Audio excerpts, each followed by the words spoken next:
Tumeweka mkakati kwamba tutatrace, tuhakikishe tumepata hiyo watu, na tuna suspect kwamba there is syndicate ya watu ambaye wameanza janga hilo la kunyang'anya watu pikipiki, lakini tutaweka mkakati na tumeweka mkakati tayari kwamba tutakamata hiyo watu.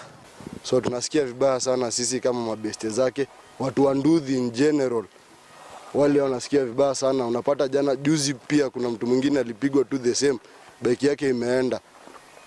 Yani tunasikia vibaya tu sana. Sisi kama wanabodaboda wa Kajiado tutaungana na serikali tuweze kutimiza sheria za serikali.